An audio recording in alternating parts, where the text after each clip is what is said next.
Agbada, but I'm not doing this alone. I have with me in the studio my co-anchor, Chizzy Awuno. Good morning, Chizzy. Compliment of the season. Compliment of the season. We're already oozing Christmas. Yeah. Yeah. When you reached out to me and say, let's do red and white, I say no more. Mm-hmm. We have to come. It's Christmas, Christmas weekend, so we have to show up looking all Christmassy, looking all happy and excited. Like I said earlier, it doesn't matter what we have been through in 2025. Definitely. This week, we must celebrate with what we have. We must celebrate with whatever God has blessed us with. We must be happy. Right. Because it's the birth of our Lord Jesus Christ. And of course, we are alive. True. Yeah. So yesterday, on radio, I talked about gratitude and the importance of gratitude. Just being grateful for life, because a lot of persons might tell you that, oh, I couldn't achieve much. But the truth is, for a lot of persons, 2025 was a roller coaster kind of year. Yeah. But I'm sure there were some little wins that you had here and there that you should be grateful for. You should be grateful for your loved ones, for your support system, the people who help you grow.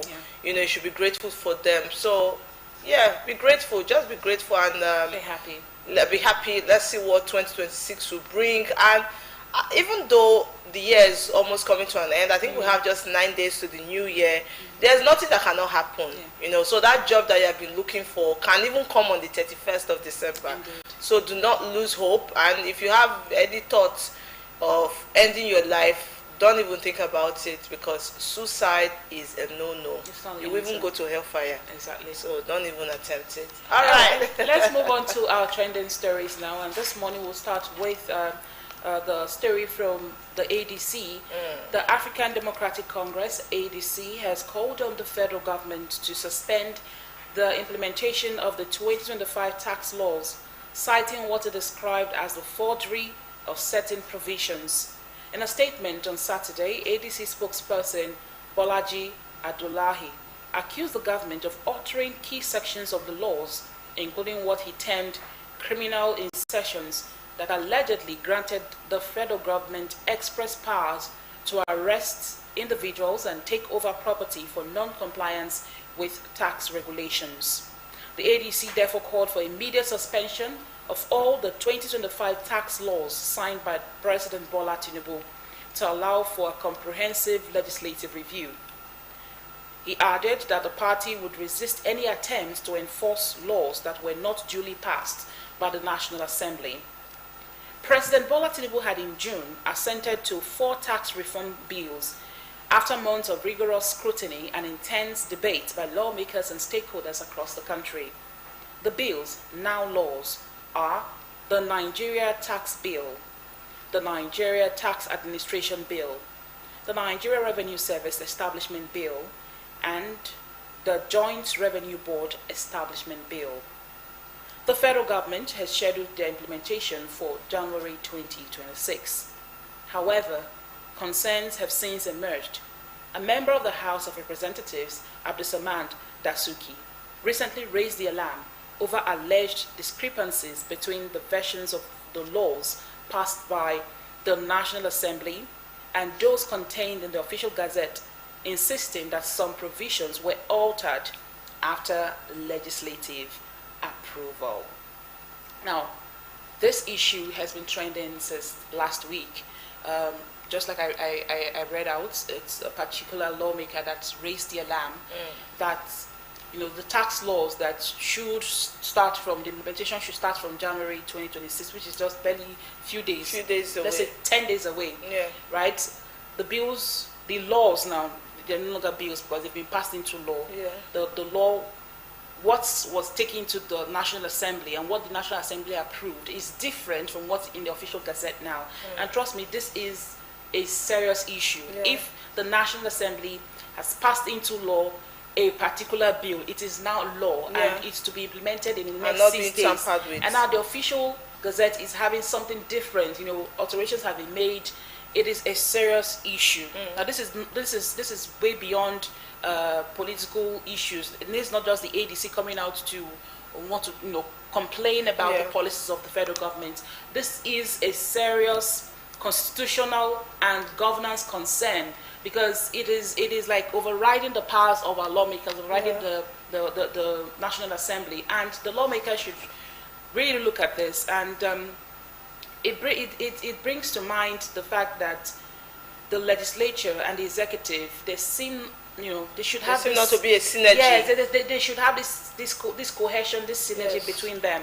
So if for now it is an allegation, I must say that. Now what the ADC is saying for now is an allegation. Even what Senator Abdul Samad said, it is also an allegation. Yes. Until investigation is carried out and we get to find out if truly it was altered or not. Yeah. Trust me, if it was altered, it is a breach of democratic, democratic rule and democratic procedure. So we want to see how this will play out, if really an investigation will be carried out and, Nigerians will get to know what is really happening, because some Nigerians are not even, they're not even comfortable, they're not even happy about the tax laws that will be implemented in 2026. Some have their doubts. And now this issue coming up would make some people not want to comply with, paying the tax, and let's just see how it will go. For me, why we still call it alleged, I think I'm just happy that there's somebody, or there are people who, were calm enough to look in and say, oh no, this is different. And that could only mean one thing, that we're all awake and we all know what's going on. And everyone is looking keenly to see the next step and hoping that the next step will be in the right direction. Now, first of all, Nigerians already have so much trust issue in the whole tax talk. Some Nigerians, or a lot of Nigerians, we always ask, okay, when we pay our tax, what is it being used for? That calls for accountability. So while we wait for investigations to be ongoing, because as you said, it's still alleged, I'm truly hoping that our leaders will do the right thing. And the person who allegedly tampered with that, what was the plan? And I just hope plan, that, according to the ADC now, the plan, the ADC is alleging that there were clauses that were added to that law that would grant the federal government powers to arrest, maybe, if a particular citizen doesn't pay his tax, they cannot have the power to arrest citizens who don't pay their tax. But the executive and the legislature, there are two different types of government. They have their roles to play. Whatever the National Assembly signs into law is the law. It should not be changed. It should not be tampered with. So, like you said, I'm grateful that lawmaker actually took his time to go through it again, and he noticed that something was added. That is, if it is true. Remember, we said it is just alleged. An allegation for now, until investigations are carried out and we get to find out the truth. I do not want to believe that it is true, because if it is true, then we really need to sit down and have a conversation with our executive. Are we playing here? Yes, we need to have a conversation with the executive, because we don't want such a thing to happen in the country. We don't want the legislature to be like a caricature. Like you said, Nigerians already have their doubts. They already have trust issues. They feel like the legislature is like the doormat of the executive. The legislature bends to every will of the executive, which shouldn't be. The legislature, they have their powers, and once they pass a certain bill into law, like I said before, it stays that way. And we also need to. I made mention of timing. The timing is wrong, because this bill, this law, should be implemented January 2026, and we have just like 9-10 days more. And this is happening. So we need the House of Assembly to put their house in order. The House of Representatives, rather. We need them to be as fast as possible with this investigation, because we've seen cases where they will set up a committee to carry out an investigation. We don't get reports at the end of the day. We don't even know how they resolved the issue, what the resolutions were at the end of the day. So we need them to move with speed and make sure that this is clarified before January 2026, and they have just barely 9 days to do that. True. Okay, so moving on to our next story, good enough, still related to the tax issue. The House of Representatives has set up a 7-man committee to investigate allegations of alterations to the gazetted copies of 4 tax laws.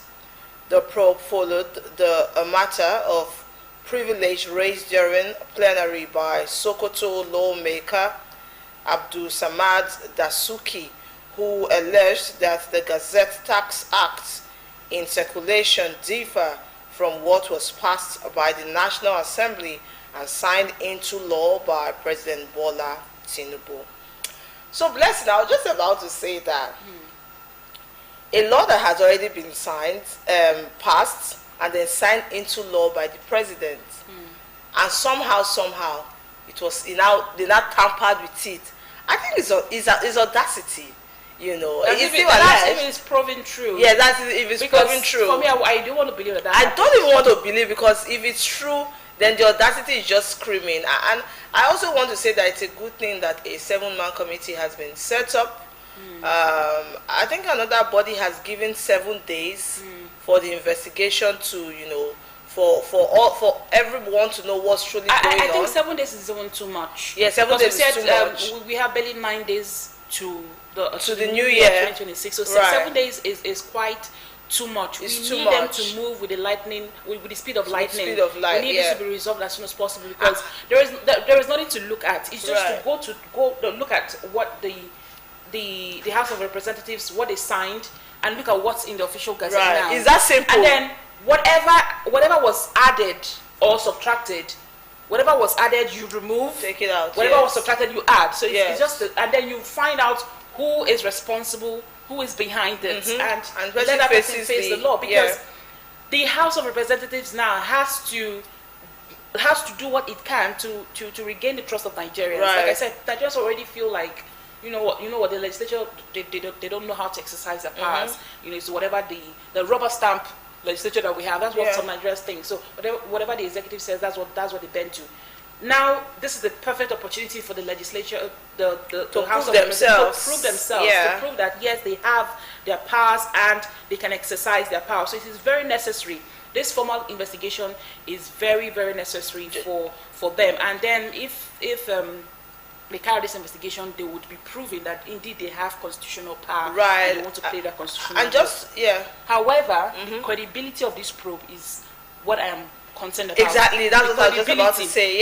Will the investigation be independent? Yes, I would allow. Yes, would they allow them to carry out an independent investigation so that they find out who is behind this and how possible is it for them to have altered what was signed by the House of Representatives? So we need an independent investigation. We need them to move with speed, and we need transparency. We want to know how it happened. We want to know if it is true or not. We don't want a situation where the 7-man committee, they just set them up, and before we know, we won't hear anything about. We don't get the report. We don't get the conclusion. We don't want. So Blessing, there's this trend in Nigeria where a particular issue, they'll come tell us about a particular issue, and all eyes will be watching what's going to happen next, and the next thing we're not hearing anything about it anymore.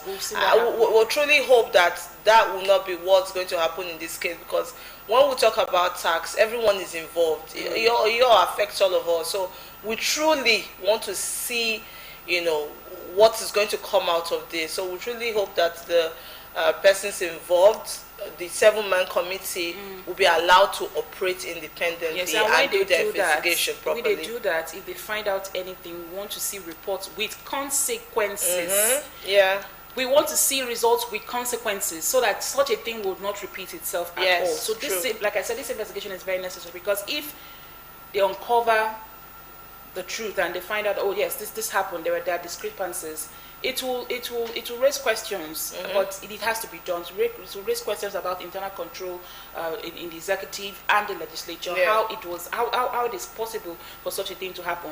But if it is proven that the allegations are false, then it will help stabilize the country, help stabilize the tax reforms. Because like I said, some Nigerians are not, they don't feel at home with these tax laws. But if the federal government, they still carry out, I think, sensitization. They need to carry out sensitization. Yes. They need to enlighten the public, enlighten Nigerians on the importance, why they should pay their tax and how the tax, because most of them just asking questions, how is it going to be? How much will be deducted from my salaries? For what what areas would I be taxed and all of that. So yeah. What will I get in return? Yes. Yes. What will you get in return? What will I get? Yeah, no, really.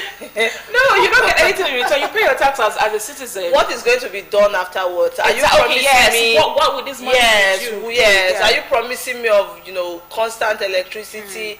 Are you promising me that, you know, there should be certain promises that would, because trust me, blessing, when you're being debited, it doesn't feel nice at all.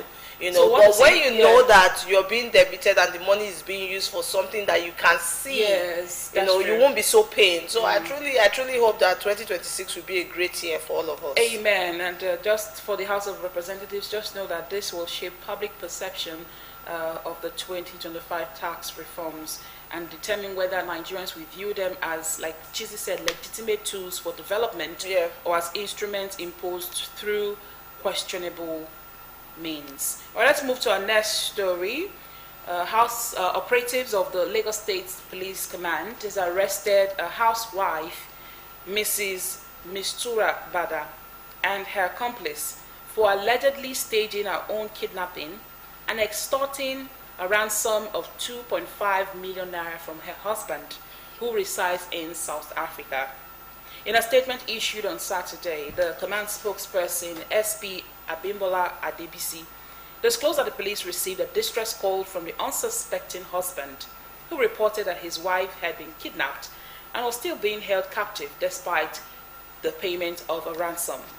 According to the statement, operatives of the command special squad arrested Mrs. Mistura Bada, 26, alongside her accomplice Adedamola Daniel, 30, over allegations of forced kidnapping, conspiracy, and extortion. SP Adebisi noted that investigations revealed that the kidnapping was staged to fraudulently obtain money from the victim's husband. Interesting. But this is becoming a trend, right?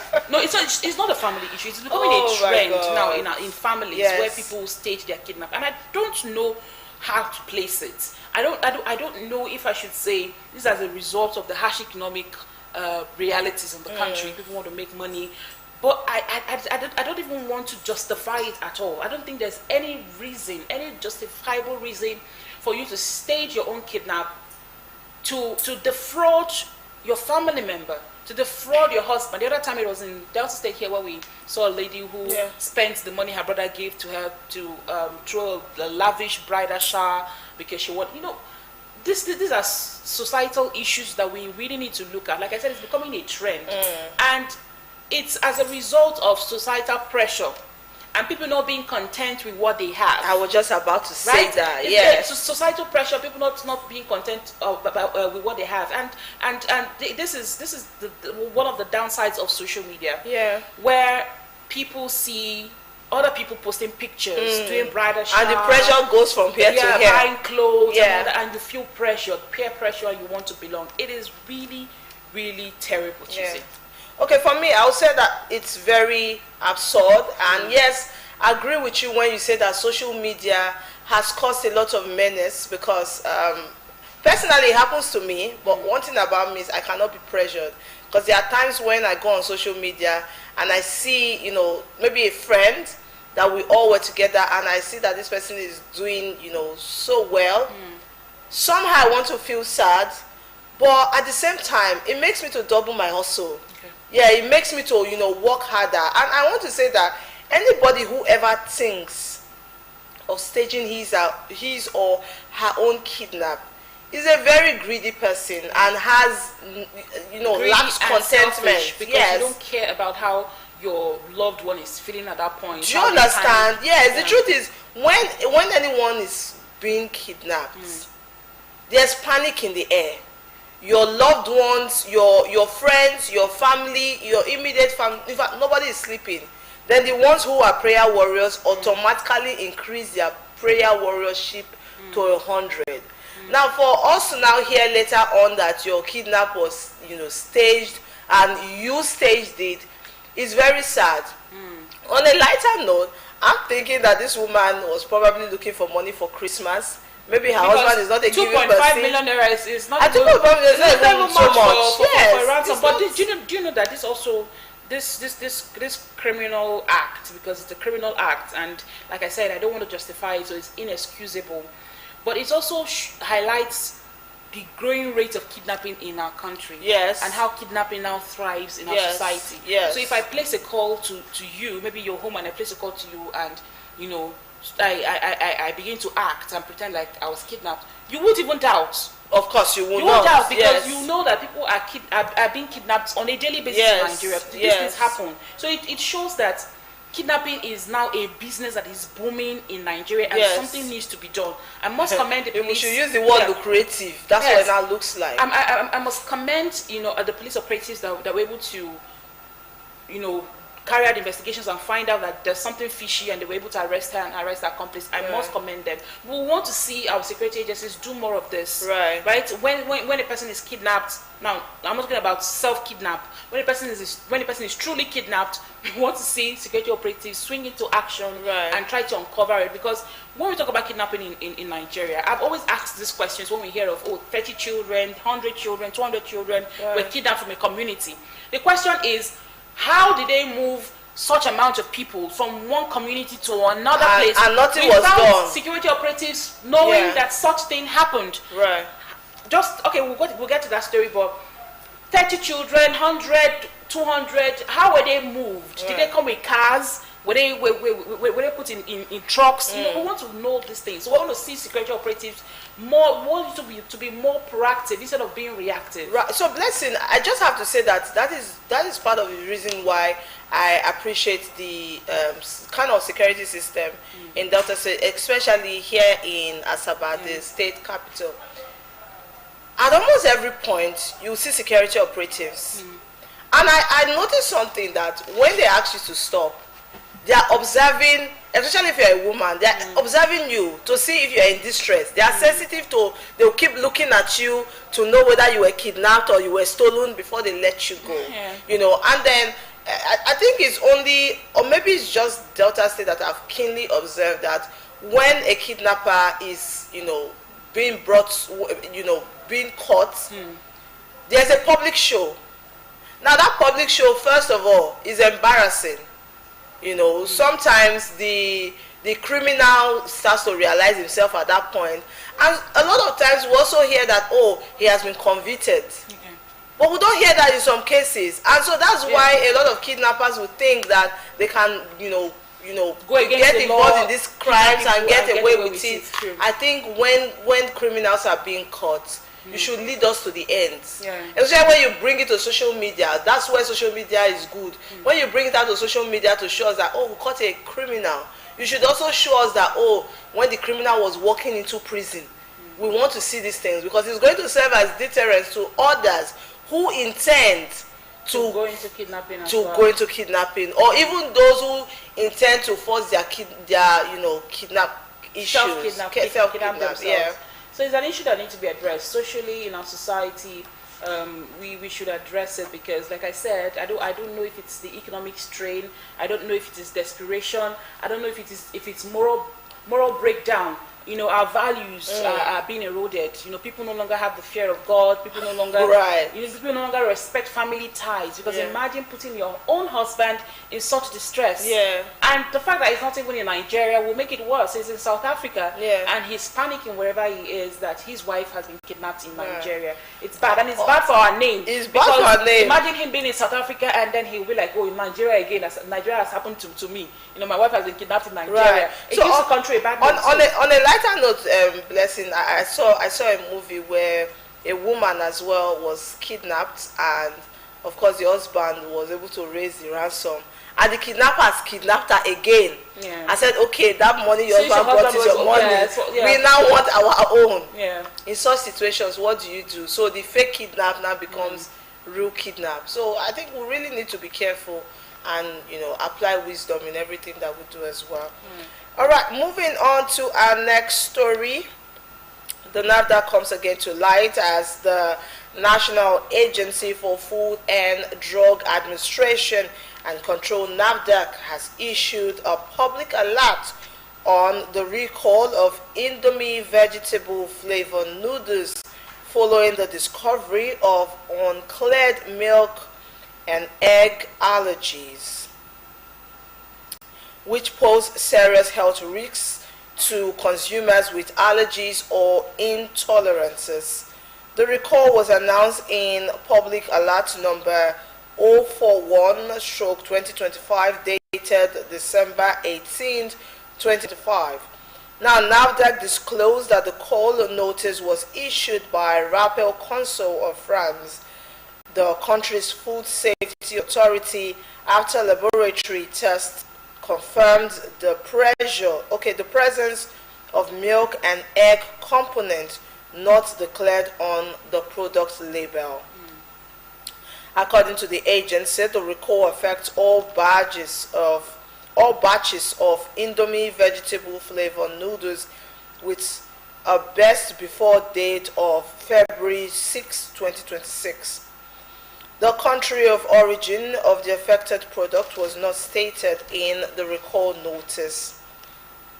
In a statement, NAFDAC said the National Agency for Food and Drug Administration and Control, NAFDAC, is informing the public that the French Food Safety Authority, Rappel Consol, has issued a recall notice for Indomie brown vegetable flavor noodles.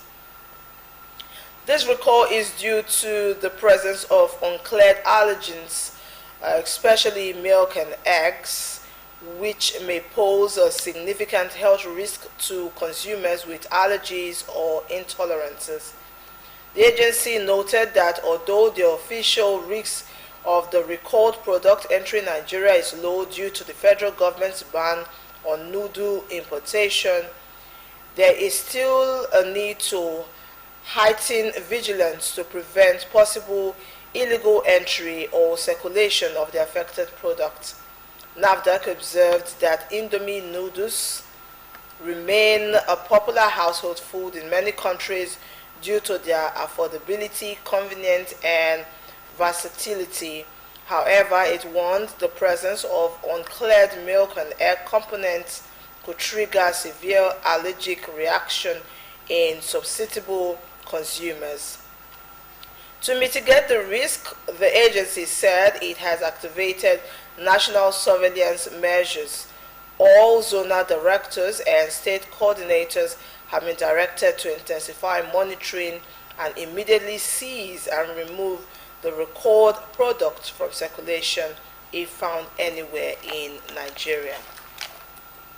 Now, first of all, I thought Nigeria had a ban on importation of noodles. Yeah. I thought so because I don't see a reason why we should. It's what we all heard. Why we should be importing our noodles, and Yeah. Labeling is a serious issue in around the world. I wouldn't want to say in Nigeria. Labeling is a serious issue where manufacturers produce a product and they don't state exactly what The ingredients, yes, to make that product, yeah, or they would say, oh, this was used. This food has this nutritional benefits, value. but Yes. the truth is, it doesn't at all. So it calls for transparency in our food production and food packaging.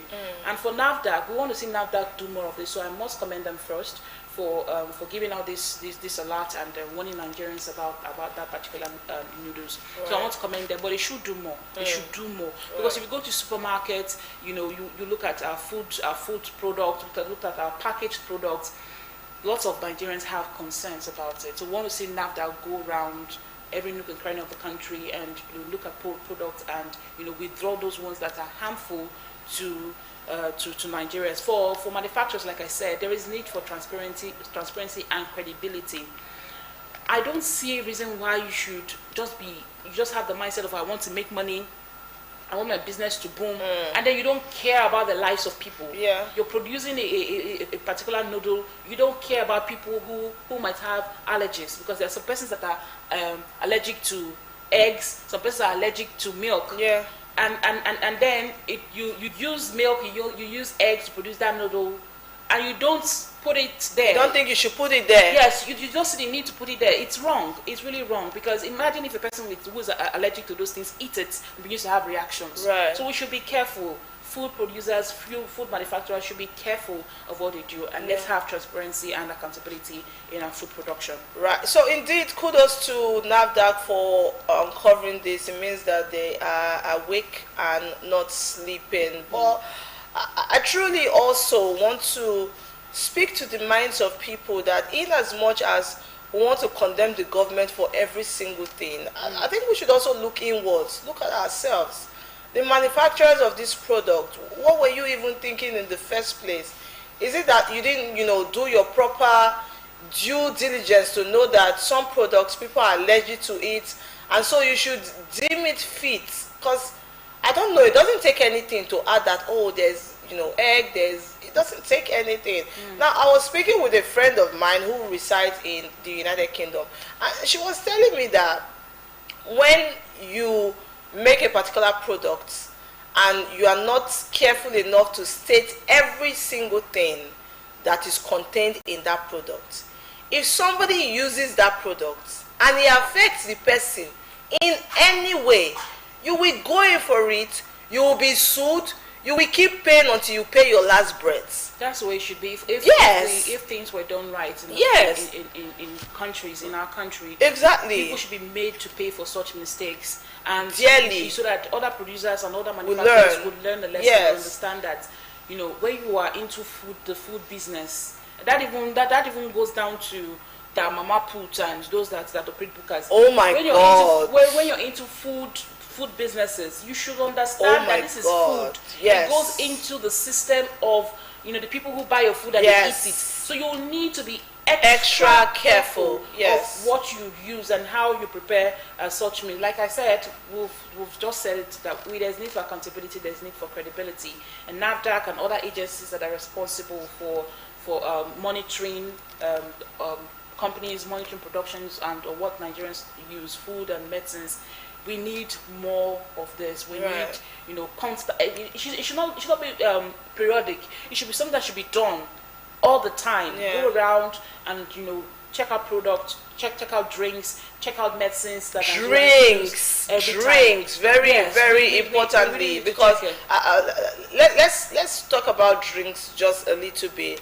I noticed, I'm not going to call a particular name of any drink here, but I noticed that sometimes you get this drink from this supermarket and maybe somehow you get from another supermarket. Sometimes you just may observe that the colors are different. Yes, because Which could only mean one thing, that one is fake. So I also think that when we buy products from the market or from the supermarket, there should be a way for us to be able to detect that what we are buying is original. For example, when you buy cream, sometimes there's this QR code. yes, where you can scan, and if it's original, it just pops up on your phone and says original. I think food, we should also do that to food, because whatever we put into our bodies is very Even important. that is not enough. And people are dying at a very Yeah. young age, and sometimes it could be as a result of what we consume. Yeah, we hear about strange illnesses and diseases these days, and we can't tell. What if it's the water we drink? Exactly. What if it's the air we breathe now Yes. that's being polluted? What if it's the soda and the or drinks spices and the food we use? So Yeah. we really need to be careful. Food producers should take caution and make sure that such mistakes are not made. Right. We have this. I would love to say it's a good news for the parents and the people involved. All right. Let's take this last report. It says the federal government has secured the release of 130 kidnapped school children whisked away by gunmen from the St. Mary's Primary and Secondary School, Papiri, Niger State. A presidential spokesman, Sunday Dare, announced this on his official X handle on Sunday, which is yesterday. Over 300 children, teachers, and other staff members were kidnapped by the gunmen who stormed the Catholic school in the early hours of November 21. Sources said the gunmen, who arrived in large numbers, riding on over 60 motorcycles and accompanied by a van, shot the school's gatekeeper, leaving him with serious injuries. Now, like I said, for the parents of these children and for the children themselves, since November 21, they've been in captivity. So for the parents of the children, for the relatives of the children, and for the children themselves that have been in captivity for so long, it's good news. Good one, and we're happy. Thanks be to God that they're safe, they returned, and Yeah, they cannot go home and be happy. Good news. But there are still questions that beg for answers in the country. No, there are serious issues. There are serious questions that even the federal government. I think the federal government don't even sit down to ask themselves these questions. They're not yet serious about, tackling insecurity and tackling kidnapping in the country. That's how I feel. Because if over 60, let's say bandits now, call them terrorists, came with motorcycles and a van, and they were able to move how many of them? Over 300 students. Successfully. 300 students were moved successfully. 60 motorcycles entered a school. 60, not 10, not 20. Yeah. 60. And when they were moving, no security operatives noticed. No, in the space of even wixing them and putting them in the vehicle, nobody noticed. Let's start with their coming before they got to the school. Yeah. Over 60 motorcycles were moving in one direction. People around could not raise the alarm. They couldn't notice anything. Security operatives did not get a clue that such a thing was happening in a particular place in Niger State. Now, 300 students, like you said, 300 students were bundled into the van, and one after the other, and nothing. Now they've been released. How were they released? Where did they see them? These are the questions that we need to ask. Who found them? Yeah. These are questions we need to ask. Really. Well, if the federal government is talking about, tackling insecurity, they're serious about tackling insecurity, then we need transparency. We need transparency, and our security operatives need to be up and doing. Where were these children found? Right. How were they released? Where did they come from? Yeah. God help us. Sometimes things are just done, maybe to make us excited, for us to say, okay, we can now do Christmas now that they're playing with the intelligence of Nigerians. Yeah, exactly. They are playing with the intelligence of Nigeria. Well, I want to say it's a good thing that it didn't take too long, even though it took too long. Let's not be ungrateful, because children. The Chibok girls now, some have not been released. This is an issue of being ungrateful. So let's want to know where those children were kept. Yes, exactly. 300 children. The first batch were released. This is the second batch. Where they were kept. Lots of questions. Again, sit down and you really look at this again, story. from the medical point of view, hope there are plans to make sure that these children are mentally stable. Because picking children from the sight of their parents and keeping them for too long, those kids are traumatized in the forest. So is there something, it's not enough to just bring them out and say, oh, we found them. How were they found? Have we, spoken to these children to say, oh, what happened in there? Because sometimes when people are being kidnapped and you speak to them, it might just help you to be able to navigate the environment. But at the same time, I think this is a call for us to up our security. And again, there's something myself and Blessing always say on this set at the end of every show, that if you see something, do say something. Yeah. Now let's imagine that the security operatives, they were asleep or they were not on the roads. The neighborhood, is it that you did not observe strange movement? Because see, trust me, when I come out of my gates and I see 2 or 3 cars parked in front of my gate, I panic. Now, 60 motorcycles, and a van, which is even more dreaded, because in some places motorcycles has been banned. Maybe not in the north. But when you see 60, the way they're even moving, of course, it should look strange. People have their guns with them and all of that. Exactly, it should look strange. So, like Jesus said, security is everybody's business. We can't just say, oh, the federal government is fighting terrorism, is fighting insecurity, so let's just fold our hands and watch. We can't just say that the police have recruited 50,000 policemen, so therefore we should keep quiet. No. When you notice something strange in your environment, I know that some Nigerians will say, oh, if you call the police will take forever to come. If you call the police, play your part and leave the rest. And sometimes people play your part, say something, alert the police, let the police know what's happening, and leave them to play their own part. Yes, and I also beg the police too that when persons reach out to you, because some persons will tell you that the reason why they cannot report cases is because when you report case, they might just pick you up as well and call you an accomplice. Yes, so I really hope. Yes, I really pray that 2026 will be better. When somebody comes to come and report to a case, please take it seriously. And sometimes, Blessing, it's sad, but it's the reality. Sometimes you go to the station to report and you're hearing things like, oh, no fear in our vehicle, will you fuel our vehicle? It's an emergency. It boils down to the welfare of police. Yes, yes. And then sincerity as well.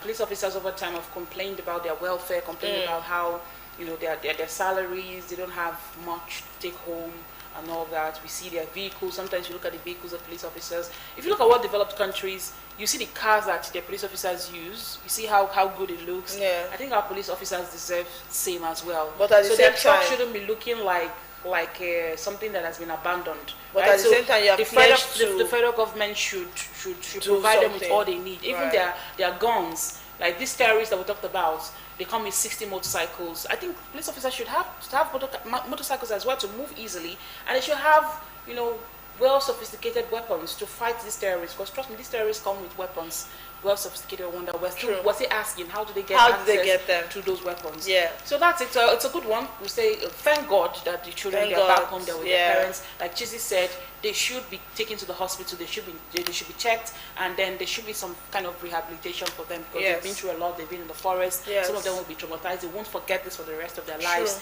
Once they see motorcycles coming, they begin to panic. Yes. So the children should be taken very good care of. That's what we leave it on trending issues and trending stories this morning. We'll take a break, and when we come back, we'll move to our next segment. This is Morning Ride on Delta Television. Please stay tuned.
Alpha Delta people, in less than 22 months, Governor Borowori don show say im promise not be plenty talk wey dey full basket, not be cho.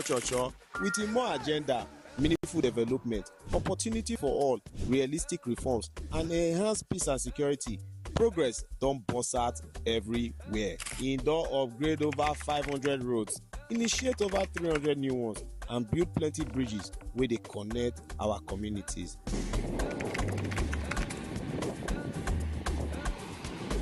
Every day when I dey reach here, my spirit dey jump, I'm already high because this bridge never tell for worship. This sheriff turn swell.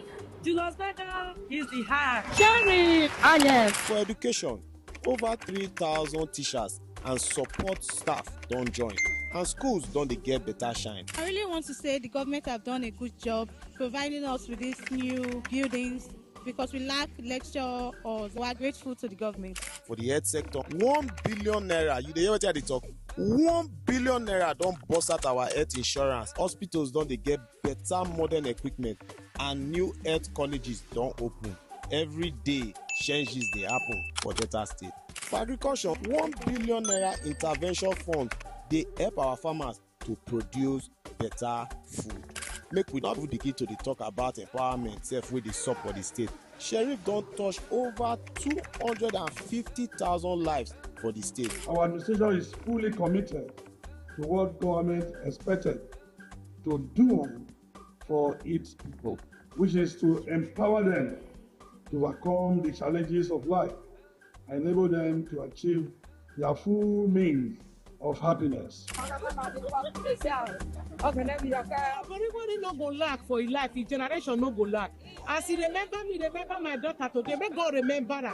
He go come again, we go see follow him again. Our hard-working civil servants also dey enjoy support, and for our security agencies they don get 66 security vehicles when our governor don say make e enter the road, make e protect people for the street. Thank you for the support that you have been giving to the police command and other security agencies in the state. Nkodo just dey go around every sector to make sure say everywhere palash. Make una know say this one na proof say Governor Oborevwori dey talk the talk, he dey do the work, and na man wey dey win award sef up and down. We are giving you this awards as the most all-inclusive governor of the year 2025.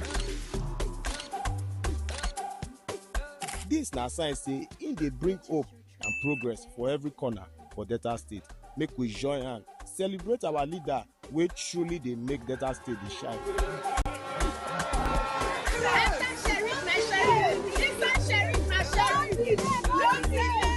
The work never finish o, we go continue to dey do more.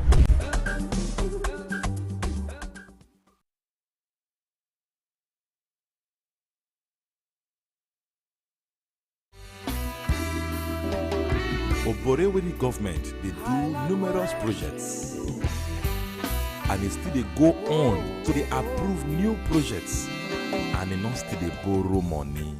Think am now. No be lie, Delta government just approve projects worth 230 billion. Governor Oborevwori understand say when good road network dey, e dey help the economy to dey robust. Even individual businesses go dey thrive, both transportations. I hear say Governor Oborevwori don approve Agbo flyover 59 billion. Yes, I hear am. And flyover for Ogeli Patani Highway for Otowodo Junction. Also, Sapele Dual Carriage 35 billion. Yes, I dey aware. Wait till Oga Friday. I hear say all these road constructions wey dey go on for Delta State na across the 3 senatorial districts. Now everywhere. Why you ask? I hear say Governor Sheriff dey do road for Isoko Nation. Governor Sheriff dey do numerous roads there. Don't forget say Governor Sheriff don complete Emefon Road phase 1. As for the talk, so phase 2 dey in progress. Governor Sheriff don do Utekpo Road for Elu. Also for that Elu, construction of Arada Road still dey in progress. Governor Sheriff dey do road for Emede. He still dey do for Olomo Road, Ibide Road.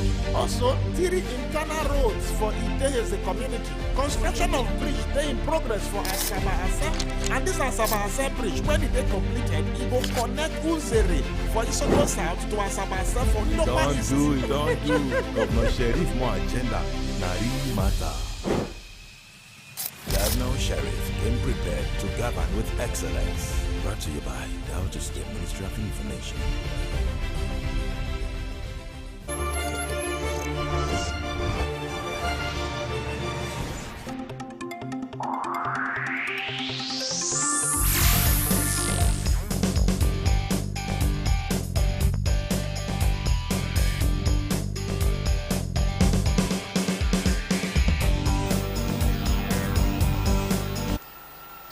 welcome back. This is Monday's edition of Morning Ride on Delta Television. It is time now for us to take our interview segment. This morning we'll be talking about road safety. The festive season is here, and with the festive season, with celebrations come busy road, heavy traffic, and increased travel. Now, to help us understand how road users can be safe, can stay safe during this period, we are joined by DRC Uchenna Nadika. He is the Sector Public Education Officer, SPEO, FRSC, Delta State Command. Good morning, officer. Good morning, Should I call you officer? Of course you can. Okay, Good morning. welcome, Thank you so much for joining us. Compliments of the season. Thank you very much. Compliments of the season to you too. All right, it's Christmas week. Today is the 22nd day in the month of December. On Thursday is Christmas. And like I said, with Christmas comes celebration. And during celebrations, I've noticed that the roads become busier. There's more traffic, heavy traffic, and increased travel. Why is it that during the festive season we notice, or we have the roads are the busiest during the festive season, and for some persons they will say the roads are more dangerous during the festive season? Anyway, thank you very much, and once again I'm happy to be here. You're not wrong. You're not wrong. You're not totally wrong. Let me put it that way. Yes, of course, every festive season we have increased vehicular movement, heightened traffic. It's like that, especially within this part, within the southern and eastern part of the country. There is always a heightened vehicular movement, and because of this, there is a heightened wrong driving too. Because the dangerous part that you mentioned is not like it's supposed to be. It's just our human actions that makes it seem like it is dangerous. Just like I think I've been on the radio program where I also try to debunk the idea that this season is, the roads are blood hungry. Yeah, exactly. There are blood sucking demons on our roads. So this is just our human actions that makes it look like it is blood sucking. So if road users are able to maintain defensive driving as a driver and also obey traffic rules and regulation, we won't have all of this menace on our roads. Actually, yes, we agree that, of course, at this period and point in time, this is the holiday season. Most businesses give their workers time. Most schools are already closed. So some people will want to take this time to travel back to their homes, to their villages, at least observe the season and the celebrations and all of that. And this leads to people bringing out their cars that must have been parked for a very long time. Yes, they bring it out to the road so they can use it to make their travels and make it easier for themselves and their families. You also see that some people who do not also have cars who patronize commercial vehicles and commercial transports. Yeah, so these are the reasons why it seems like the whole roads are heightened. There is increased vehicular movement, increased traffic, and what have you. Okay, let's talk about management. How do you think authorities can effectively manage traffic congestion during the festive season, especially because some roads at the moment are under construction, and everybody, Nigerians, nobody wants to wait for anybody, everybody just wants to go through. So what is the management authorities doing to make sure that things go smoothly and we don't sleep on the road, if I should put it that way? Okay, thank you very much. The question you asked now is a very important one, and I think I will use this to also elaborate on our strategies. Okay. Because of course traffic management falls directly under FRSC. We are the leading agency in traffic management in Nigeria, and of course this period we are not relaxed, you understand. We're on top of our game to ensure that the traffic is managed, not just here in Delta State, but all over Nigeria, because this is what we are also facing. In fact, yesterday, the Lokoja Abuja was totally blocked, and of course, our men were also there to ensure that the road was free. Just like Delta State here, we've been able to deploy about 1,300 personnel all over Delta State. In fact, a bulk of them are here. Okay. These personnel also include the special marshals. Of course, we have the voluntary arm of the Federal Road Safety Corps, who are also with us. So they make up bulk of our, they also make up part of our personnel too. So we are all on the road. The major challenge we are having is us as humans. those of us using the roads. Most of us are impatient, we are indisciplined, we are intolerant, we don't want to follow the rules, we don't want to maintain traffic regulations and obey them. So these are the major challenges we have, but we are also there to ensure that if you don't maintain them, the law is also there. So if you disobey, of course, we have our mobile court sittings where we take you to, and we also have our patrols. However, we are majorly now on traffic control. In fact, I'm sure you are resident here in Asaba, so you would have noticed that our men are very well stationed along that route from Summit to the head bridge, which is under construction at the moment now. So you see, we have heavily deployed our men there, to ensure that the road is free. So we've used our materials such as our cones, our petrol light, and all of that to ensure that the traffic is properly managed. Okay. Yes. So. And how has it been? Okay. Yeah. So you mentioned 300 officers. 1,300. 1,000. So are they all deployed to the roads? No, I said majority of them because of the construction which is ongoing here in Delta State. But of course, it's not just Asaba. We have several. We have about 10 unit commands. We have about one outpost in Delta State. So they are scattered all over Delta State. However, a bulk of them are here in Asaba. Because of the ongoing construction. Of course, this is a major corridor leading to the east. So we have a very high vehicular movement towards this axis. So that is why I had to just emphasize on this route. Okay. Just the way I said earlier that you also agree that vehicular movement increased during the festive season. We also noticed that overspeeding, reckless driving, drinking while driving also increases during the festive season. What are the punishments, for FRSC, where they find a driver overspeeding, driving recklessly, drinking while driving? What do your officers do? Are there punishments for such? Of course, there are. Please let us know the punishments. So that any viewer who's watching and has this habit of overspeeding would not do it during the festive season. I'm going to give you an expo now. We have 2 people currently remanded at the Ogwashoku prison. They'll be there. They will celebrate their Christmas and New Year there. Was it made public? I don't think so. Okay, you are making it public. So I'm making it public. But it should be made public. Yes. So actually, they were involved in dangerous driving, and there was a mobile court sitting. So the magistrate, of course, meted out her judgment, and they are now in Ogwashoku prison. However, there are also other punishments. On our offense ticket, the punishment for dangerous driving is 50,000, and when it also involves human life, like where you are involved in an accident or crash, or maybe the person dies, and all those things, the presiding judge or magistrate could also determine the number of years or other punishments that are also due to you as at then. Then we also have wrongful overtaking. There are punishments for that.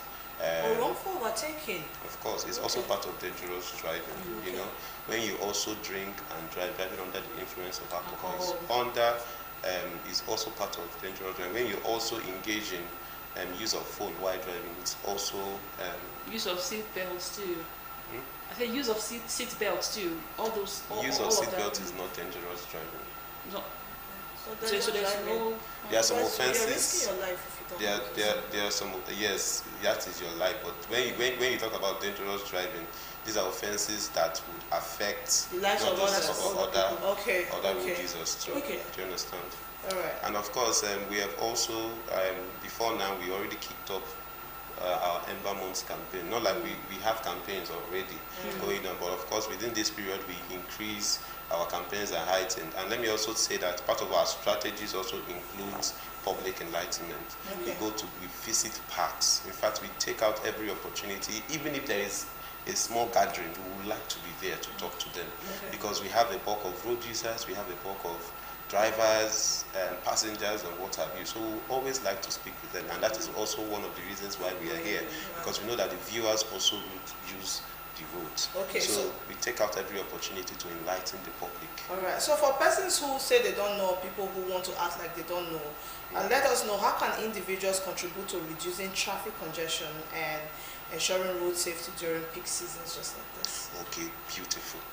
And there were some 3 points I mentioned earlier. While I served in Benin, there was, will I say research or whatever, or it was observed that there were 3 major things, that contributed to road traffic crashes within Edo State at the time. And you can also extensively use them for other states because it's quite relatable. Okay. Impatience, intolerance, and indiscipline. Sometimes, now that we know that the constructions are high and they are ongoing, especially in different parts of Nigeria, it is important that when you are traveling, you consider these things. And how do you consider them? You will ensure that you leave earlier. So let's take, for instance, you've calculated your journey to be 5 hours, and of course you also put in the other factors. So if you want to maintain 5 hours, at least you can extend it to 7 hours, 8 hours, considering the other factors on the road. So what would that make you? If you're supposed to leave by 7, you leave by 5. If you're supposed to leave by 8, you leave by 6. Do you understand? So that you put all of those things. But when you leave, maybe you have an engagement and you leave an engagement by 9 o'clock and you are leaving by 8:30 or that 9 o'clock. You'll be rushing. You'll be rushing, and it's going to make you impatient. And by extension, you also be indisciplined on the road. You see yourself involving in dangerous driving, just like we said, dangerous overtaking, indiscriminate and intolerant behaviors on the road. And all of these things, a bulk of it causes these gridlocks that we see. Because at the end of the day, you block the road, this other person will not pass you, you will not pass. Everywhere is jammed. What's the speed limit for anyone to drive? Of course, we have different speed limits. So on our express, generally, you're not meant to exceed 100 kilometers per hour. That is for private vehicles. Okay. For commercial vehicles, especially buses, you're not meant to exceed 80 kilometers per hour. Okay. Yes. And for built-up areas too, you're not meant to exceed, just between 30 to 50 kilometers per hour. However, we have what we always preach, which is the common sense speed. So as a driver, you're supposed to know that, okay, even if this is an express, just like, let's say, the Asaba Benin Expressway, you have the Stomach Junction. You should know that this is a built-up area. Okay. So when you are getting there, you're meant to reduce your speed and slow down. Okay. Do you understand? And then you're also meant to also consider when you are also driving on the road that anything could happen. So you must be attentive and you must always be proactive as a driver. Okay, as we wrap up, I want you to just share with us some safety tips that drivers should take note of during the festive season. Most persons will be driving for long distances, they'll be traveling to different states, and they'll be driving for hours. So what are some safety tips of vehicle checks that drivers should carry out before they embark on the journey? And then while on the journey, what are some safety tips that they should adhere to avoid road crashes?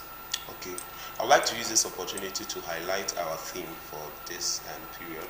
It's called Stop, Take Responsibility for Your Safety, Stop Distracted Driving. Distracted driving is just anything that takes your eyes off the road, takes your attention off the road, and takes your hands off the steering of your wheel. All of those things would reduce your concentration on the road.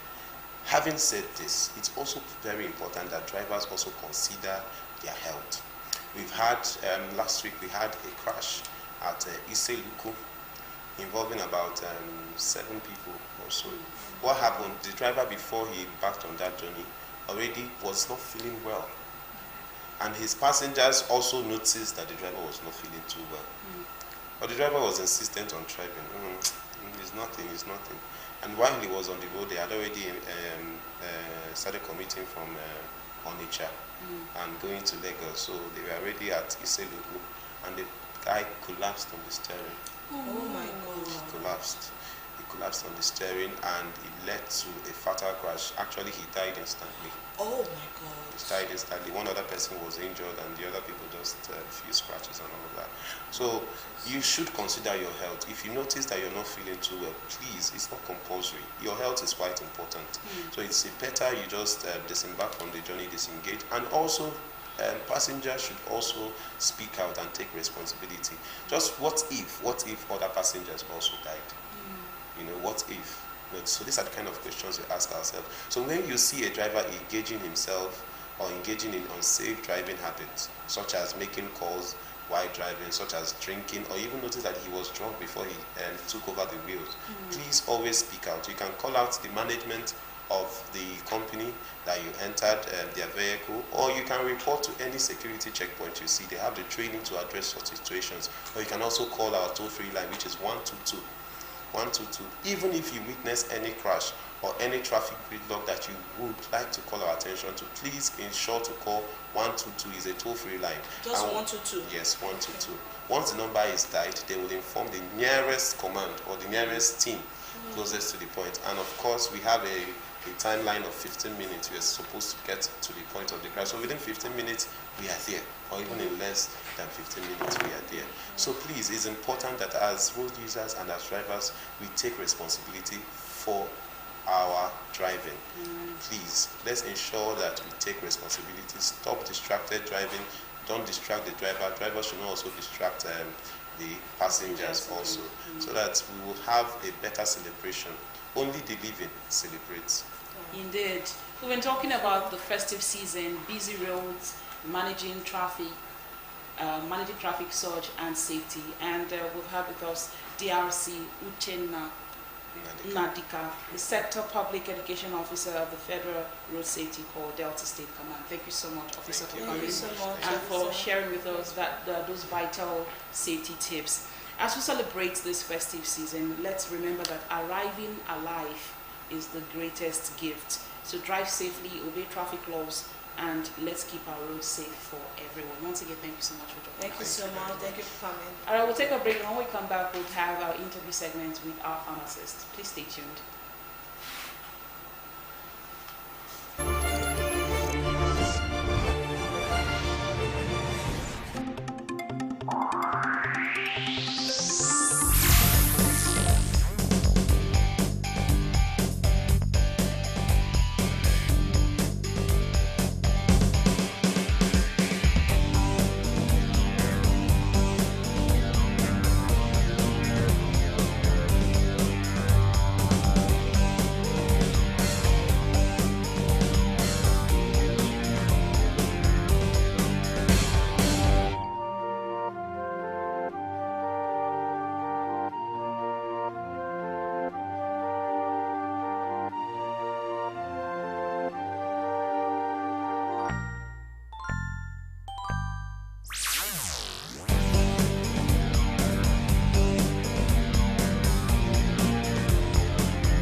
This is Morning Ride on Delta Television. It is time for us to check out our papers, review our headlines and news stories this morning. Joining us in the studio is our own comrade, Ejime Nweme. It's a pleasure. Good morning, sir. Compliments on the season. Same to you. Just behind the scenes, we're celebrating because this week we're celebrating the birth of our Lord Jesus Christ. Yes. But tomorrow is a special day as we'll be celebrating comrade Ejime Nweme. Yes, by tomorrow, by God's grace, I will turn the 50. Congratulations, sir. Congratulations. To God alone be all the glory. Yes, Amen. to God be the glory. Congrats, sir. All right, let's check out our papers now. I'll start with the New Nigerian newspaper. Major headline on the New Nigerian newspaper says, Arewa youths reject new tax law. Call it governance by ambush. The writer says, say Northern Nigeria struggling with poverty, unemployment, systemic neglect. All right, we'll come back to the studio as we take just the major headlines one after the other. But let's just review them one after the other. Comrade Ejime, the House of Representatives, remember a lawmaker last week raised alarm that the new tax law has been altered. What they sign into law is different from what's in the official gazette. ADC has come out to say they should suspend the implementation of the new tax laws because of the alteration. Now this headline says Arewa youths reject it totally. They're rejecting the new tax law. They've called it governance by ambush. And they're saying that in Northern Nigeria, they're speaking for their people now. So the Northern Nigeria is struggling with poverty, unemployment, and systemic neglect. That is just just too apt. Let me comment that way, because when you look at the new tax law, because they are saying we are going into a new tax regime. Invariably, they are saying that poverty is coming closer and it will engulf more persons. I think by way of that alteration, that is enough for us to put a halt on such laws. Because when you implement something that is not in consonance with what has been endorsed, gone through a lot of scrutiny before the National Assembly, and you've been able to infuse one thing or the other that weren't there, that is shameful, that is unacceptable, that is condemnable. That is enough for us to even put it on hold and see how we can revisit it. And when you look at Nigeria today, we are not looking at Nigerians as people, despite our facial expression, you know we are the happiest people on earth. Yes. But when you look into our pocket, you know that poverty has eaten deep into our pockets, and more persons are running into the poverty line. And this is not the time for us to be even thinking about the new tax law, because that law has a way of bringing in so many persons into the tax net.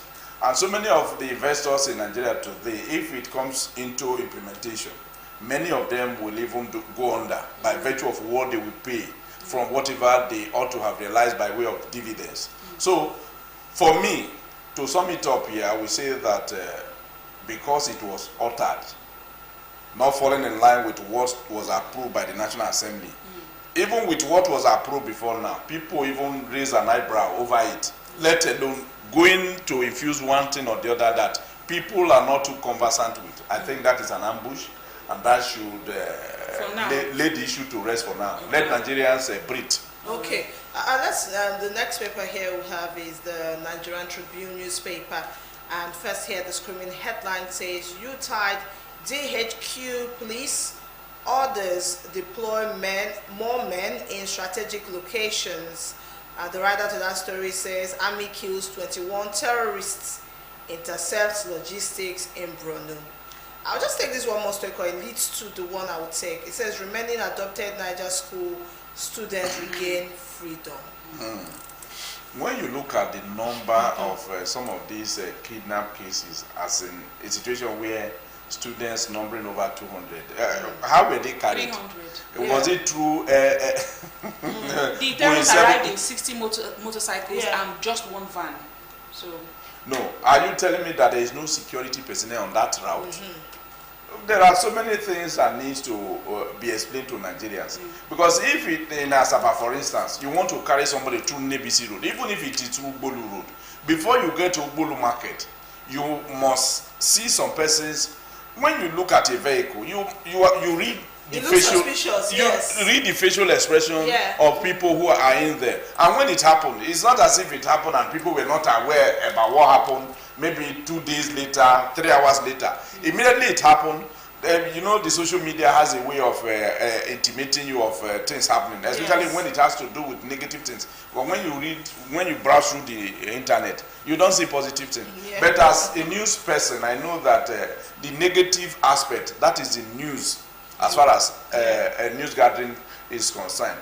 I still feel and I think that now that year 2025 is almost going into the dustbin of history, there is need for us to sit in a round table. Now that we have a new security chiefs, I think there is need for us to rework our security architecture and see how we can bring all of this to an end. Because in 2026, we should not be talking about insecurity. People cannot travel on road. When you know that to board a flight from Abuja to Asaba now, we know what the amount has astronomically gone up. And this is not a good one. Is it as a result of the fact that they now know that the roads are not safe, they want to frustrate Nigerians more? Even if you have the money to throw about, it shouldn't be that you just board a flight of just 35 minutes, 40 minutes. Even if you are even going to be in the flight for one full day, that amount to me is too exorbitant. I would want our roads to be safe. More security men should be at alert. Kidnappers and all, they should make the nation a place where they will not have a fertile ground to operate. And when that is done, I think it will reactivate business activities. People will now travel at will, even during the day and at night. Because a situation where you board a vehicle, you call a relative of yours to say, please, I'm going to Lagos, keep me in your prayers. Yes. When I arrive there, I will call you. Not until the person calls you. Your mind will not be addressed. It shouldn't be. It shouldn't be. Shouldn't be. Let the issue of saying security is already a thing of the past. Let that be our New Year gift from Mr. President. Okay, the Daily Sun has as major headline, hackers using public Wi-Fi to attack accounts, banks warn. The writer says alert bank customers on new internet-related fraud. Now, this is a serious issue. I actually saw a post of a lady that told a story of how her bank account was hacked just by sharing a Wi-Fi password with someone, sharing Wi-Fi. Now, banks are saying that people, this what I call them criminals now, use public Wi-Fi's to hack people's accounts, and banks are warning customers. This is one of the downsides of social media, of the internet. No, when you talk about hacking of accounts, I also know for sure that for you to hack somebody's bank account, there must be an in-house who will feed people with some of your details.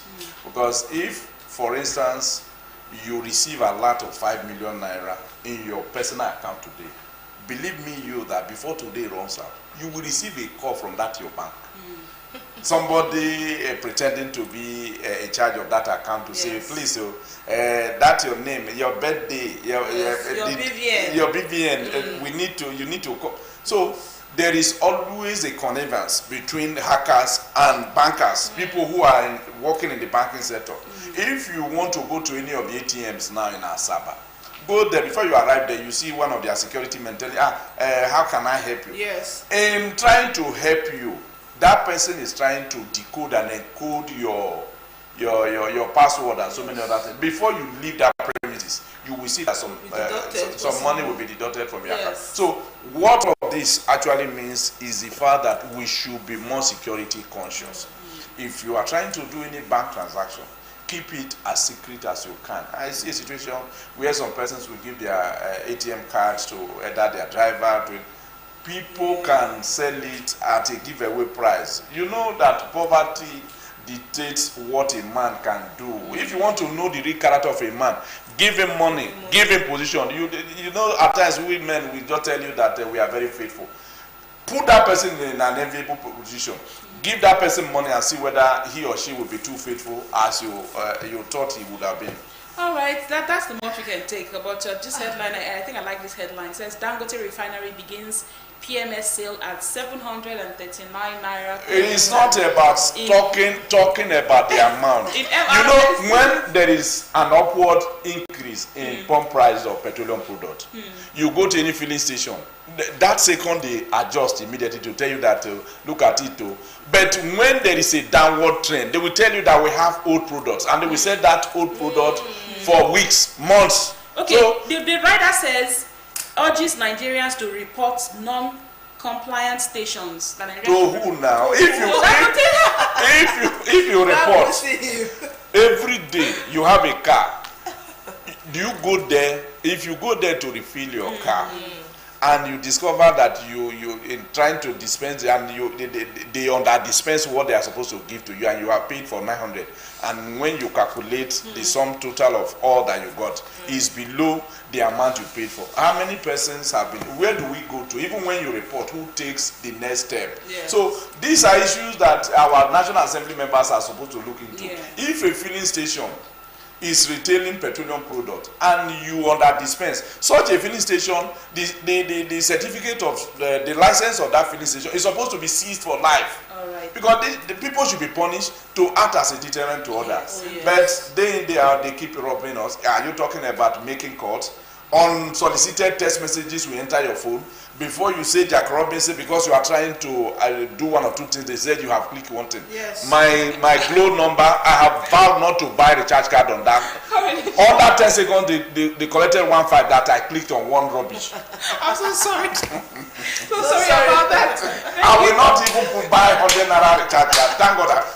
If they want to block it, let them block it. That is my own way of punishing them. Thank you so much for coming for joining us. Happy birthday to you. Happy birthday in advance. I'm expecting my gift. I'm already collecting gift too. Okay, get your gift. Listen, you must bring you don't have any option. Alright, we'll get to your gift, but then you must tell us where the reception will be. Don't tell us it's at our own house. But if you celebrate in your house for me, it's not a bad one. No, we rather send my gift, I will do the needful. Alright, thank you so much. Thank you very much, sir. That's all we can take on newspaper review now. Please stay tuned. When we come back, we'll have our pharmacist in the studio to talk to us about one health issue. Please stay tuned.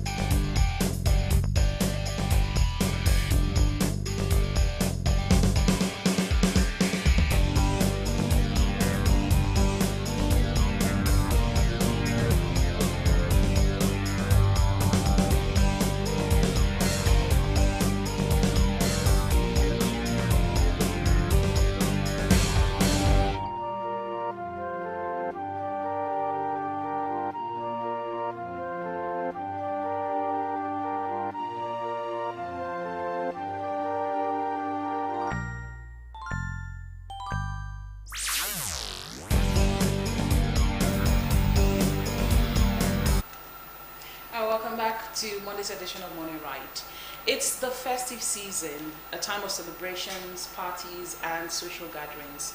But while many are celebrating reasonably, there's a growing concern about the menace of substance abuse among teenagers and young people, especially through so-called happy parties and happy pills.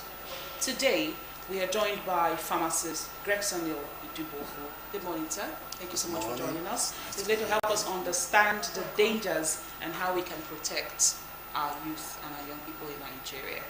Pharmacist, to begin with, let's understand what substance abuse is, especially among teenagers and young people. When we say substance abuse, what does that mean?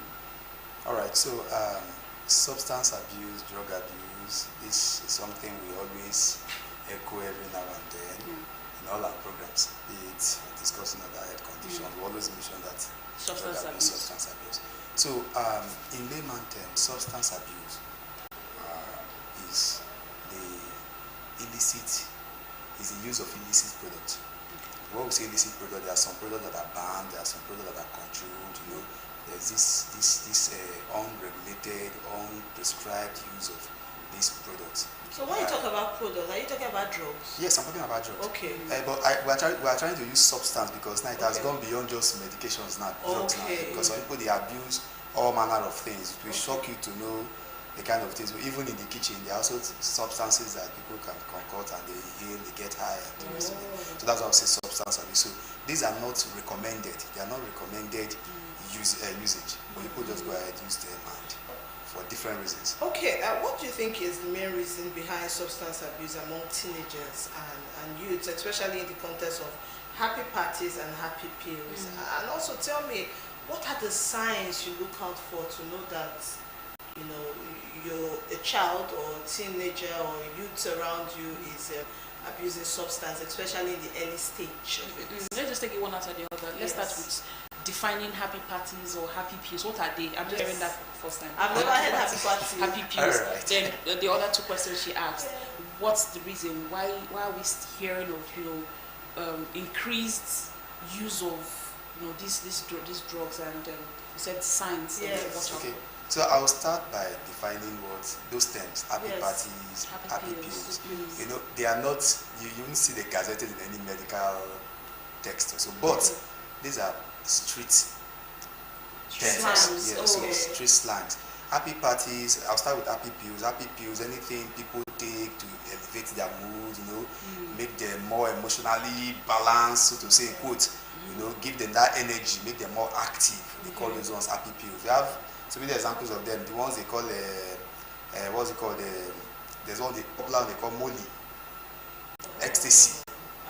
All those, so all those are happy pills. People, they take it, you know, to change their mood, make them feel high, make them feel, you know, feel up to the occasion. Those are happy pills. There are several of them, even alcohol. And up to the task. Up to the task, exactly. Okay. So they call them happy pills. And for happy parties, these parties are very common among young people. I mean, when I say young, I mean from the ages of 10 to 24 years. There are also other people also engage in them too. So what typically happens in happy parties is that people go for this, young people, they go for these parties, and there is a general understanding, it's not spoken, that as you are coming, you must come with something. Yes. So it could be a bottle of gin, it could be all these other street drugs like the one, what's it called, tramadol and whatever you call them, codeine. So as you're going for the party, the motive is simple, to get high. Exactly, that is just it. So bring whatever you come with, at the gates they will collect from you. Yes, they will place them in a basket or so. Then they have their concord, whatever they call them, their manufacturer, whatever they call them. They will go in. Mixologists. They will exactly. They will mix everything and they will share to everybody in the party. So it's quite dangerous. You know, at that point, people don't know what they are, because you only know what you brought. You don't know what the other person's brought.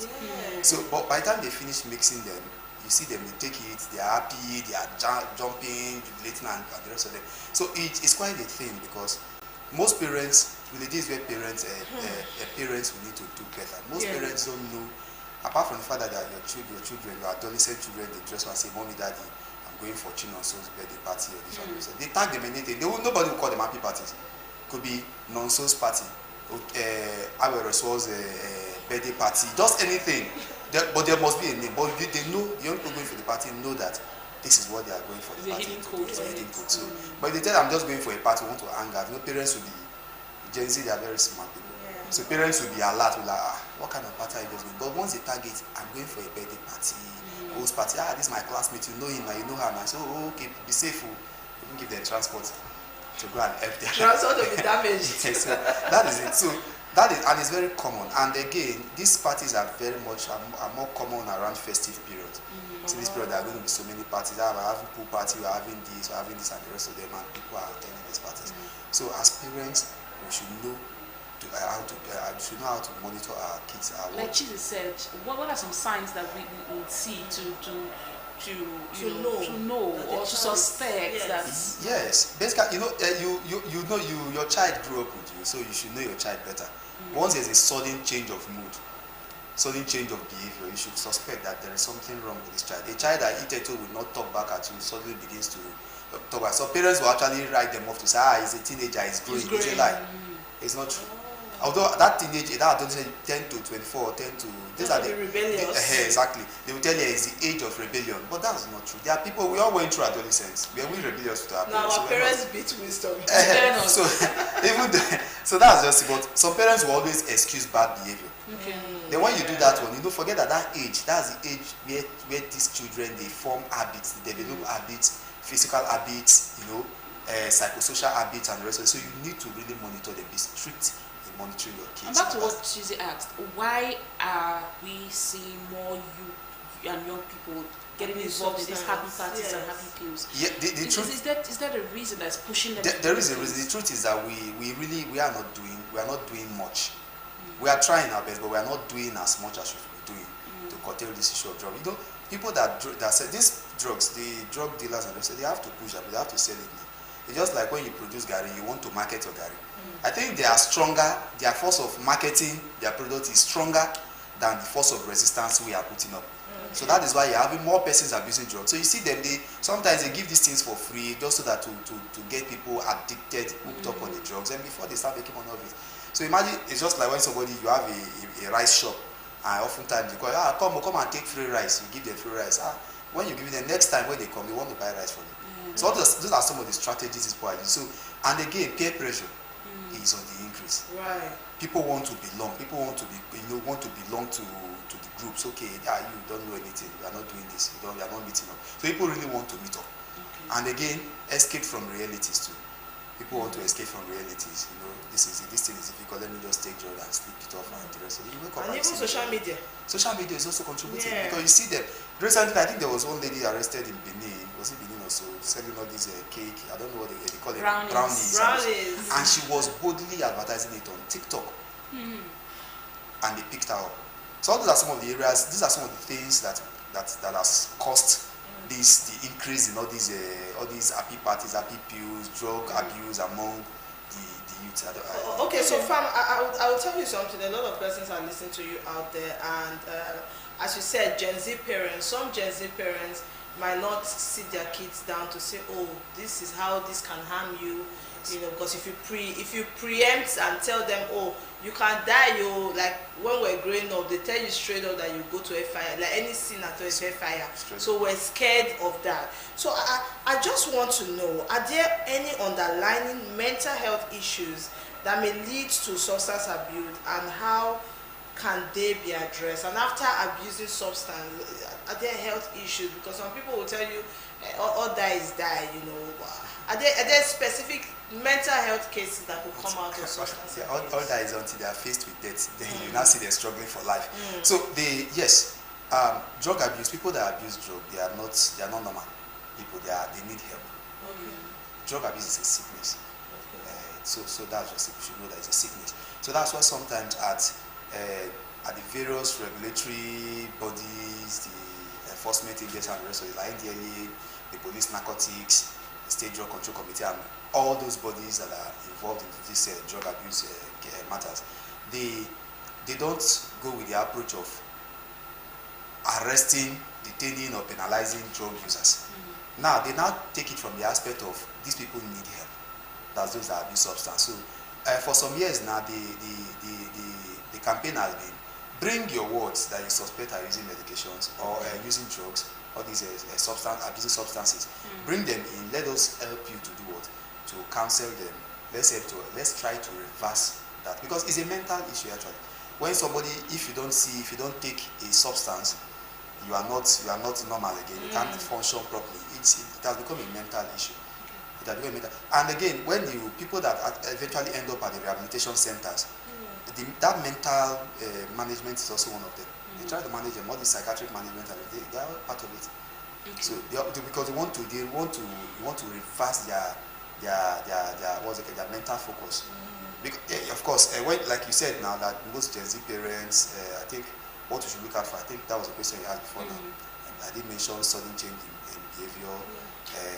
For those that are students, pupils, you see them, there's a drop in academic performance, and the activities that the E32 loved to do, they begin to withdraw from them. So there's this social withdrawal. Once you notice all these things, know that this child is. Therefore, children that are E32 very calm, you now begin to see them, they become hyper.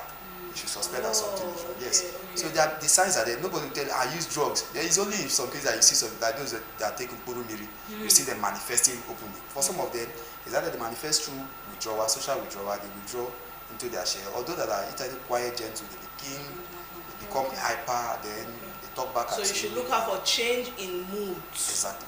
Right.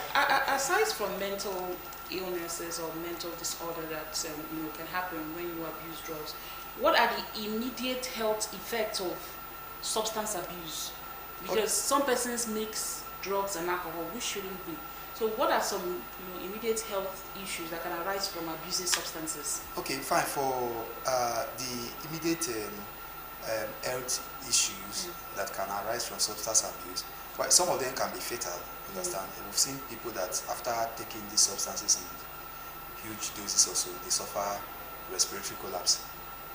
Their breathing, they begin to have breathing problems. Some of them they collapse. Some of them go into coma, and in fact, you see some of them convulsing. Some of them will develop seizures, and ultimately, some of them will die. So those it can lead to death. It can lead to death, exactly. Okay, pharmacist, I just really wanted to know. I mean, you're a pharmacist, so I'm sure you know these drugs that are being abused. I just really want to know what has this sensitization been like? Because for some parents, Gen Z parents, a lot of them are very busy chasing money. They are chasing money, or money is chasing them. Is there a way people, because the truth is, when children don't have a relationship with their parents, they now trust their friends, and that's where peer pressure comes in. Are there programs where people have to go to schools to speak with these children one-on-one, and even give them the opportunity to like counseling, come to you and say, "Uncle, I'm abusing these drugs, so how do I go about it?" Be friends with them. Are there initiatives like that? Yes. And how effective is it? There are several of such initiatives. As a pharmacist, my association, oftentimes we go to secondary schools, primary schools to talk about these drug abuse issues. So, and we see some impact from them. We need to catch them young. Okay. Then at the State Drug Control Committee, which I'm also a member of, we also go out to schools as part of our programs, TV stations, radio stations. We also discuss these drug abuse, substance abuse issues, to the menace, the challenges, the risk, whatever, anything about drug abuse. And again, also in collaboration with the enforcement agencies, the NDLEA, the Nigerian Police Force, and others. There are also programs. I'm sure NDLEA, they also have a program they run on TV stations and radio stations. I think it is a weekly or monthly program on the same drug issue. And of course, they've opened a toll-free line where people that need help, or you suspect that your child or anybody around you has an issue of drug and substance abuse, you reach out to them. It's free. They are not arresting anybody. Okay, then some parents will tell you that rehabs, and it's true, rehabs are very expensive. Very correct. And before you even get a good rehab, you probably might have to travel states. So, is there anything the government is doing? We know that they were the one that put themselves into the drug abuse situation, but is there any, thing that the government is doing to reduce, the prices of rehabilitation, so that we can have more sane people in our society? Okay, so I won't speak for the government directly, but I think, to the best of my knowledge, at the State Drug Control Committee level, I think there are also moves for rehabilitation centers, because I think in Delta State we don't have a proper functional rehabilitation center, just all these makeshift rehabilitation centers, and it's very expensive, like you said. On the average, for one rehab cycle, so we're talking of at least 2.5 to 4 million euros to get the standard, and it's not going to be once. The person may relapse and you come back again. And pharmacist, what advice do you have for our youths, or for even adults? Some adults even abuse drugs. So what advice would you have for that youth or that adult who's thinking of engaging in happy pills, happy parties, or substance abuse during this festive season? What advice would you give to them? Exactly. So what you don't know the composition, do not take. You don't have to feel ashamed about it, whether they call you names or not. Just make sure that your health, your well-being is the ultimate focus. So you go for parties, they give you drinks that you don't know the composition, do not take. Even when you go for parties and the drinks are sealed, they found a way of injecting this medication to you, do not take. So for me, I advise my younger ones, my siblings, that if you go to any party and don't drink anything, as a matter of fact. Right. Get your drink, don't take anything. Just go to and don't leave your drink unattended. Yes. All right, thank you so much. We've been talking about the rise of recreational drugs at social gatherings, and we've had with us Pharmacist Gregson Idibofu. As we celebrate this season, let's remember that true happiness doesn't come from pills or from substances, so you don't have to abuse them. Yeah. But true happiness will come when you stay healthy, when you stay safe, and when you stay alive to see many more celebrations ahead. Yeah. Big thank you to Pharmacist Gregson. Thank you so much for coming. Thank you for educating us on this topic. And please let us celebrate responsibly, and let's protect our teenagers and let's protect our youth. Like Pharmacist Gregson and Chizzy said, parents, you have a role to play. Monitor your children and keep them safe. As a wrap up, Chizzy. Okay, for me, the Yuletide season is officially upon us, and I just want to say that Christmas is a one-day thing.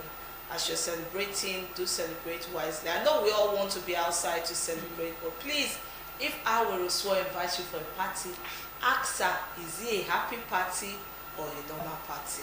Enjoy. All right, thank you so much, Chizzy. Like Chizzy said, it's the festive season. Please, let's drive safely, be security conscious, and please stay safe. There are many more celebrations to come, many more Christmases we would experience, and by God's grace, we will be alive to experience them all. But you have a role to play. Stay safe and take care of yourself.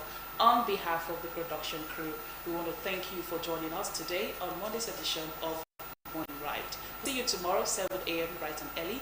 Thank you for staying tuned to Delta Television People's Pride. We have more programs coming your way, so please don't change the channel. I'm Blessing Usiagwada, and I've worked with Chizzy Awuna. Have a great day. Bye for now.